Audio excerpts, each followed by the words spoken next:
Welcome to the most charming panel at Comic-Con. And if I know one thing, is that you don't want to hear from me. You want to hear from these folks. The creator and executive producer of Sons of Anarchy, Mr. Kurt Sutter.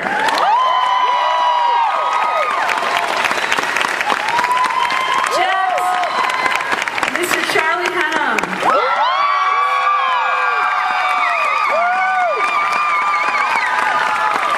The most badass woman on television, possibly the world, Katey Sagal.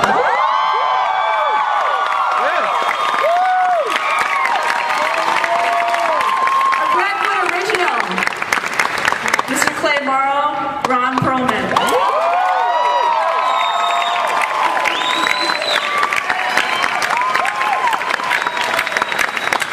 All right, Sam Crow is in the house.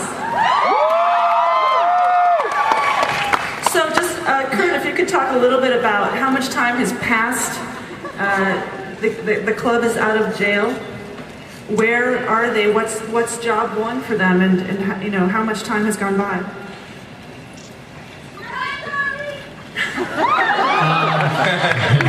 Thank you. It's, oh, Charlie. Oh. It's 14 months. They've done their time, part of the deal they set up with Stahl, and now they're out. And obviously, that's the first 4 minutes of the prologue for season 4, and we see him get out. So Charlie and Ron, do you want to just talk about what the first order of business is for the club? Is it to solidify the club itself, get it on a sound financial footing, get the business going again? What's going on? I think all of that. I mean, I think I said this 1,000 times today when talking about this, but if you ask anyone who's ever been to prison, I think the vast majority of the time spent in there is thinking about what you're going to do when you get out. So we all come out with a real head of steam. We're a little tougher, if you can imagine it, than we were. We're a little less patient. And I think for Jax, the big thing is that, you know, obviously through the course of season 3, with my baby being taken, you know, the vast majority of the time span of season 3 was just spent in pursuit of getting Abel back, getting him home safe, you know, and very quickly after we get home, I don't really have any time to absorb that because we're dealing with the problems at home, and then we go to prison. So I think for Jax, there was that 14 months was spent doing some pretty intense soul searching and trying to figure out how he's going to balance his life in the club and looking after his babies. And, you know, I think that ultimately creates, a challenge for him, and some difficult decisions are going to have to be made, you know, somewhere down the line. And I think I know who's been looking after your babies for those 14 months. That would be Gemma and her crew. What have the ladies been up to? They've been holding down the home front, right? Yeah, well, Gemma was on house arrest for a good 6-7 months, so she was home shopping, I'm sure. Couldn't leave the house. And, a lot of eBay. Yeah, house is full. There's been some income coming in, but yeah, I think at the beginning of season 4, you see a very happy Gemma, that the babies are at home, the guys are coming home, things are a little more lucrative. There's some changes in charming she's not quite sure about, but basically it's a happy Gemma to begin with, and doesn't really last that long. So she doesn't shoot anyone in the first episode, is what you're saying? No. She's not shooting anybody right now. Well, no, not the first episode. So Kurt, can you talk a little bit about that? There is quite literally a new sheriff in town, right? I don't know how much you want to talk about the new characters, but there's some new faces on the scene. Yeah, Rockman Dunbar plays the new sheriff, and Eli Roosevelt, and yeah, I mean, I think it's a different dynamic for the club, whom always have had the relationship with law enforcement, at least in their hometown, and you know, we also get to play out some of the racial dynamics that happen within a club, and or not within the club, and with Rockman's character. So that's going to be a fun thing to explore this season. Yeah, I mean, I think, you know, as interesting as it is, we have Raymond McKenna, who also plays a assistant U.S. district attorney this season. So there's a lot of external law enforcement antagonists this season. But I think the interesting part is that really the dynamic that's going on within the club. You know, I've said this before, that ultimately, you know, Sam Crow's greatest foe is Sam Crow. Just as a side note, we want to get to some fan questions in just a couple minutes, so I hope folks are lining up over there. I can't quite see. I wanted to ask Ron, how is the relationship between Jax and Clay this season? There's obviously been many ups and downs down that road. How do you characterize it this season? Are they pretty solid, pretty tight? Well, the general way that thing is always played out is that whenever there's any kind of external threat to the well-being of the club, all internal philosophical differences are shelved. But we know that, as the audience, that they're being shelved, not being resolved. So that we know that there's this tension that exists, even though there seems to be a lot of bonhomie and a lot of single-mindedness of purpose. But those things, the longer they foment, maybe the more dynamic they will be when they finally become too big to ignore. Any Jax Terra fans in the house? Kurt and Charlie, can you talk about that, how that relationship, because as you said, there was a lot of turmoil and then Jax went to prison, so where does that relationship stand and how does it progress in the early going of the season? Well, I think it's what Charlie had just spoke to, is that, you know, I think he did a lot of soul searching inside, and my sense is when we begin season 4 that, you know, there's a deeper commitment to family than ever before. So I would characterize that relationship as being more important to him, and obviously Tara's given birth to his child, so that her side is more solidified. So I think we see a deeper sense of love and commitment that the two of them have when at the jump. Right. Yeah, I mean, I think ultimately that's just the way I read it. I mean, you know, I just, as Jax doesn't know ultimately where the next month or the next year or the next decade is going to lead him, but he definitely comes out knowing that he's always going to have to juggle his life in the club and his personal life, but with a stronger resolve that his personal life is going to take precedent from now on, that if ever those difficult decisions present themselves, he's going to choose his family over the club. That's interesting that you brought up that ambivalence that he has about those balancing personal and what's true to him versus the club. Is that continuing as a theme? Yeah, definitely. I think, you know, it's, you know, I think it's really some of my experiences is it's not an uncommon dynamic that happens with some of these guys, is that, you know, the commitment to the club is a very strong commitment, and ultimately anything that flies in the face of that gets in the way, and decisions have to be made, and I think that'll happen for you know, for more than one character really this season. Well, I think, for me, I think that's what's so brilliant. One of the ways in which Kurt is so brilliant in the way he writes this show is that I think that's a dynamic that everyone can relate to. It's a dynamic I can relate to as a man, is that, you know, I have a girlfriend at home and we live together and she expects a certain amount from me in our partnership.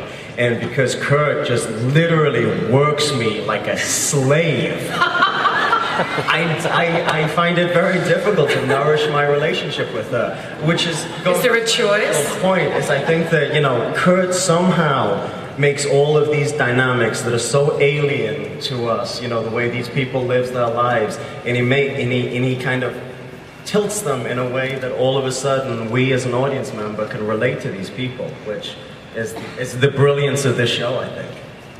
Well, I agree. I'm wondering, in the mind of Kurt Sutter, you've come up with so many amazing, twisted, awesome things. I'm going back to The Shield and Sons of Anarchy. What kind of craziness do you have planned? I mean, I know, just give us a little something, a little teaser. It's just a romance novel at the end of the day, Maureen. Obviously. There's as many, or if not more, fucked up things this season than ever before. That's what Yes, sir. You are speaking some beautiful words there, my friend. Let's go to some fan questions. How about that?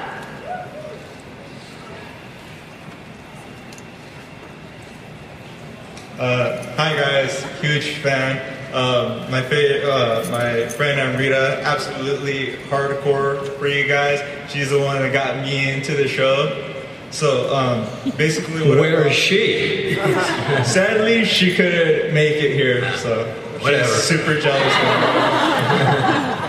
me. So basically, how in season 1 it introduced us to the Sons of Anarchy, to Sam Crow, and how they're basically the big fish in a small pond. And then season 2 had kind of Zobel, where he tried to muscle in.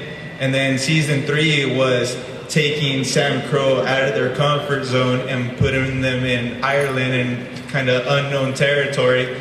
So for season 4, how can you guys give an overall tone for the season? Huh? I think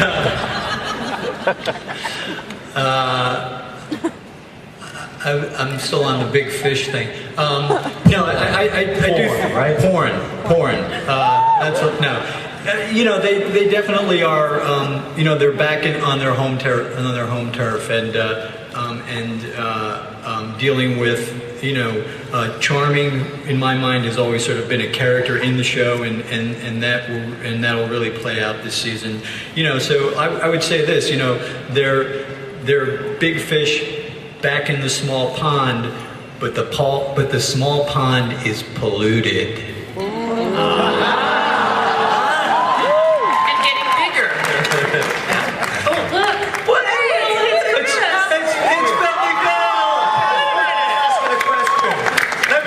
Let me guess. The question is, Kurt, how many lines do I have next episode?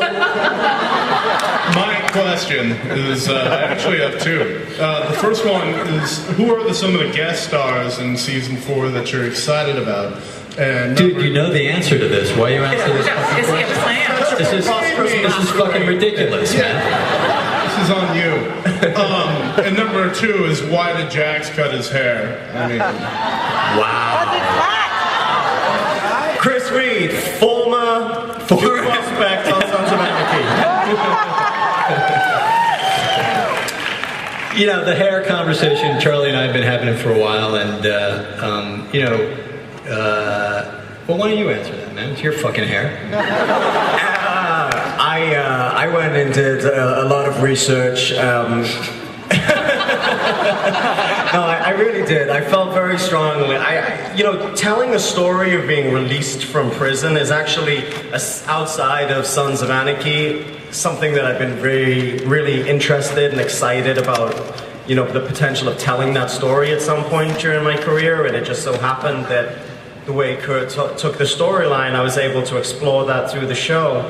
And I just felt really strongly that because of the psychological place Jax was in during this time, and feel his misgivings about the club and just being in that environment, that he would want to just take the hair off and take the beard down and be living just kind of a little bit more primitively while he was in there. And the research that I did really supported that. I went to 2 different prisons in the off season just to kind of get a little bit of the true vibe of what it's like in there. And uniformity is a big thing in corrections these days. And it's not every single prison, and not all the guys cut their beards and hair on the show, but a lot of prisons insist on short hair and short facial hair. So I just thought it was the right move, and Kurt was kind of was open to letting me explore that. So it's kind of cool. And I think the idea is we'll probably grow it back out, right, over the course of the, I think it looks pretty good. Looks pretty good, sure. Next question. Hi, my name is Cody Downs. I'm originally from Anchorage, Alaska, and I became a fan of your show while I was serving in Afghanistan this past year. My question is for Mr. Sutter. Kurt, what role is Otto going to have in season 4? Because I think he's actually a very superb character, and I think you do a really good job portraying him. Oh, thank you. I find it's important that I hurt Otto in some way every season, just so I can personify the process of show running and what ultimately is being done to my spirit and my person by the time the show will be done. Otto for me was always a vehicle for information. That ultimately these guys travel in two worlds, inside and outside, and Otto was the access to that information that we needed inside. Quite honestly, he was a device for exposition, and a way to tap information. And this season, because the guys are in jail. Some of that'll play out. Obviously, saw in the premiere, but really, it's just as a resource to get to some of that information we would only be able to get to from the prison system. Got a question? Hi, my question is also for Kurt. And every season, you always introduce these different gangs and mobs. So I was wondering if you could tease any from the new season or ones from the future. There'll be no gangs from the future. We don't do that.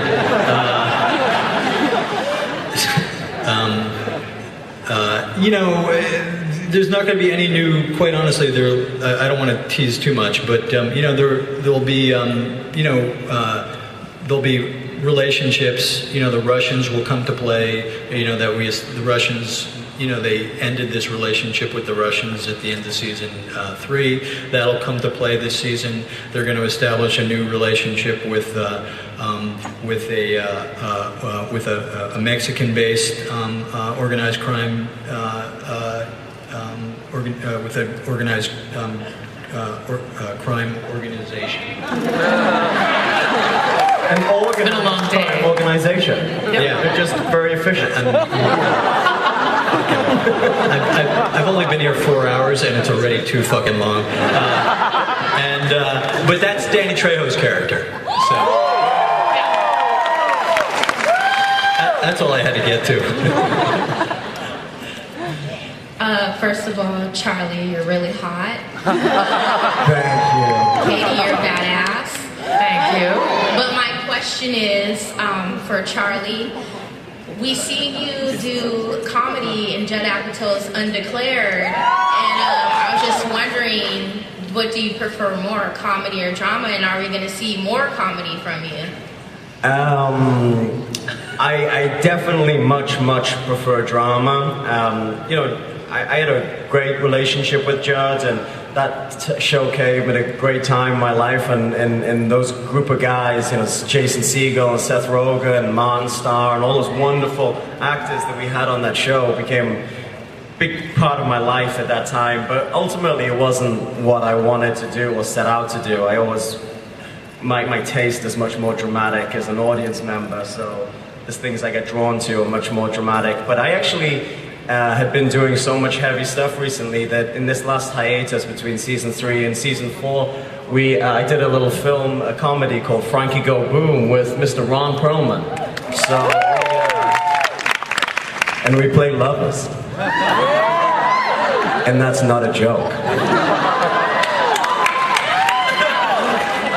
But Ron's a woman, so it's not weird. In the movie, he's a woman who used to be a man. It all gets very weird. You should check it out. Okay, we gotta go.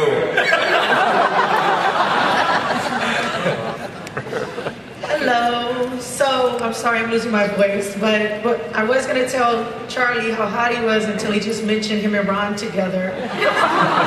Come on, don't fake it. You know that's hot. I do want to tell Just because Ron thinks so too, that shouldn't take anything away from you. I do want to tell you guys, you have like awesome cast, and in some weird, warped way, this is my son and I's bonding time to watch your show. So this is my 15-year-old Michael, and we love you guys, but we have a question regarding Jax and Clay with the whole presidency of Sam Crow. Will we see any of that as far as Jax taking over soon, or? Not if I have anything to say about it. Which I don't.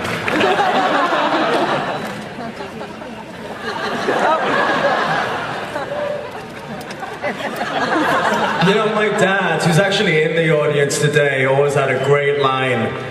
Give a round of applause for my dad. My dad always used to tell me when I used to think, you know, when I was getting bigger and thought that I, you know, was a badass, he always used to look me dead in the eye and says, son, when you're big enough, I'll be too old. I think that's kind of applicable here. I'm so sorry, this is going to have to be the last question, so no pressure.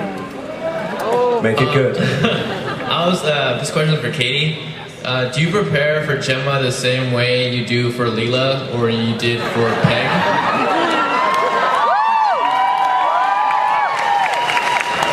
Well, Leela, I just kind of roll out of bed and show up. You know, it's voiceover. I do tend to play characters that have a lot of costume and hair change, and I sort of like the change physicality thing. So, yeah, I mean, Gemma definitely has some preparation that goes on physically, like all this blonde in my hair, and you know, these sort of stripper nails, and you know, she takes great pride in those kinds of things, and I mean, to me, that was kind of it's one of the fun parts of playing someone in this different world is. You know, there's a lot of leather and cleavage, which is probably my husband's intention, was to see me in leather and cleavage. And so that's the physical preparation. There's stuff involved there. I think that's the answer to your question. And can I just say one thing before we sign off here? I just want to thank you guys. I mean, it's the one thing that we love coming to Comic-Con. And you know, and I obviously get it on Twitter and my blog, and I see you guys, but to see it sort of to see you guys here in person and this kind of turnout is just really fucking awesome. And thank you. September 6th, 90 minutes of Sam Crow